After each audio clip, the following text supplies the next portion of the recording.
Bonjour à tous, vous n'êtes pas sur la chaîne Vous avez le droit, malgré la présence de célèbres petits personnages en plastique.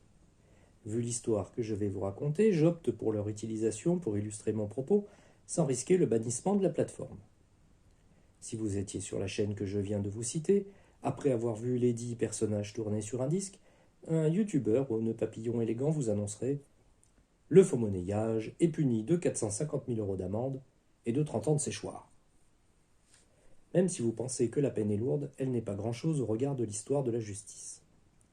En effet, le faux monnayage coûtait généralement la vie à son auteur, et pas toujours de manière rapide ou efficace. La pendaison et l'échafaud étaient assez répandus et sobres, mais d'autres méthodes employées montraient la volonté du pouvoir à dissuader les apprentis délinquants de s'engager dans cette voie. Souvent, le faux monnayage, considéré comme un crime de lèse-majesté, était puni comme un régicide. Il s'accompagnait donc de certaines joyeusetés dont l'esprit humain a le secret. Nous avons donc le festif supplice de la roue, où tout le monde pouvait participer, venir gentiment fracasser quelques os avec son bâton ou tout autre objet contendant. L'écartèlement et son superbe spectacle équestre.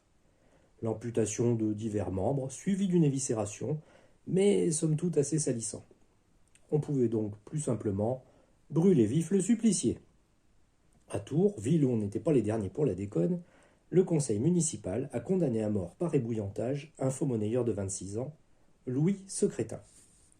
Le 11 février 1488, l'homme ligoté est placé devant la marmite où le bourreau, un certain Denis, le précipite sans avoir pris la peine de l'étrangler avant, comme cela se faisait. Bien mal lui en a pris, puisque Louis réussit à se défaire de ses liens et à crier par 2 fois « Miséricorde » en sortant la tête de l'eau. Les habitants, furieux du travail bâclé, se mirent à frapper le bourreau, qui tenta vainement de faire couler Louis à l'aide d'un croc de fer. La foule sortit le malheureux de la marmite, pensant que ses entraves s'étaient rompues par miracle. Quant au bourreau, il fut lynché par les spectateurs, ivres de colère.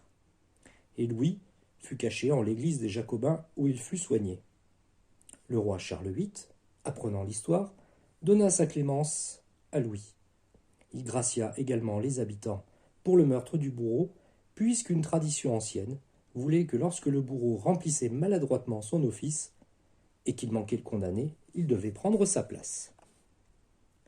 Ainsi, la justice est passée. Cet épisode était sponsorisé par ma compagne, ou plus exactement par sa carte bleue, en espérant qu'elle ne regarde pas cette vidéo et qu'elle ne s'en rende pas compte. Je vous dis donc à bientôt, ou pas. Bisous câlins.